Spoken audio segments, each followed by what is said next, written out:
अस्सलाम वालेकुम। आज आपके साथ इमली गुड़ की खट्टी मीठी चटनी शेयर करने वाली हूँ, जो कि बहुत ही टेस्टी बनकर तैयार होती है। आप इसे चाहे तो महीनों फ्रिज में स्टोर करके भी रख सकते हैं। तो चलिए बनाना करते हैं स्टार्ट इस रेसिपी को, जो कि बहुत ही आसानी के साथ कम चीज़ों से बनकर तैयार होती है। यहाँ पर मैंने एक ढेला गुड़ का ले लिया है, ये तकरीबन 900 ग्राम का है। मैंने इसके टुकड़े करके 2 गिलास पानी डाल के इसे पहले ही से भिगो के रख दिया था। इसे 5 से 6 घंटे के लिए भिगो दें। अगर आपके पास ज़्यादा वक्त हो तो आप इसे ओवरनाइट भी भिगो सकते हैं। इस तरह से ये मेल्ट हो जाएगा। दूसरे बोल में मैंने 200 ग्राम इमली ली थी और इसके अंदर 1 गिलास पानी डाल दिया था। आप चाहे तो इसे ओवरनाइट भी भिगो सकते हैं। इसे भिगोने की वजह से इसका जो पल्प निकलता है वो बहुत ही गाढ़ा होता है, इसलिए इसे भिगोना बहुत ही ज़रूरी है। आप इसे डायरेक्ट गुड़ और इमली को इस तरह से बॉईल ना करें। यहाँ पर मैंने एक नॉन स्टिक कढ़ाई ले ली है। इसके अंदर मैं डाल दूंगी मेल्ट किया हुआ गुड़ का पानी। अब जो मैंने इमली भिगोई थी उसे भी इसके अंदर डाल देती हूँ। अभी मैंने कढ़ाई गैस पर नहीं रखी, मैंने कढ़ाई में गुड़ का पानी डाल दिया है। अब इसके अंदर मैं इमली का पूरा के पूरा ये मिक्सचर डाल देती हूँ और इसे अच्छी तरह एक चम्मच की मदद से मिक्स कर देती हूँ।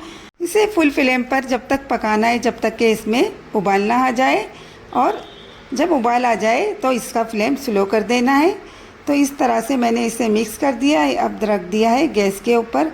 5 से 6 मिनट हो चुके हैं और कढ़ाई के अंदर उबाल आना शुरू हो चुका है। अब कर देती हूँ गैस का फ्लेम स्लो, और स्लो फ्लेम पर तकरीबन मैं 20 से 25 मिनट तक इसे पकाऊंगी। मैं आपको सजेस्ट करूंगी कि आप जब भी गुड़ यूज़ करें तो ब्लैक कलर का गुड़ यूज़ करें, क्योंकि वो केमिकल फ्री होता है। लेकिन मुझे वो नहीं मिला, इसलिए मैंने ये गुड़ इस्तेमाल किया है। आपको मिले तो वही गुड़ यूज़ करें, और इस तरह से ब्लैक कलर की इमली का यूज़ करें। इससे पल्प ज़्यादा निकलता है और बहुत ही गाढ़ी सी चटनी हमारी बनकर रेडी होंगी।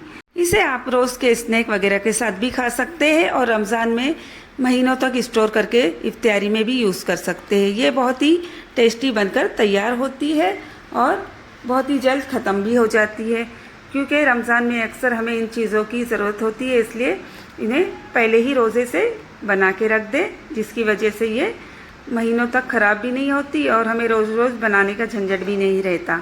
तो देखिए यहाँ पर मैंने कर दिया है गैस का फ्लेम ऑफ। इसे ज़्यादा ठंडा नहीं करेंगे, बल्कि हल्का सा भाप निकलने का वेट करेंगे और बाद में इसे छान लेंगे, क्योंकि ठंडी होने के बाद ये काफ़ी गाढ़ी हो जाती है और छानने में काफ़ी मुश्किल होती है। इसलिए इसे थोड़ा सा गर्म ही छान ले तो अच्छा है।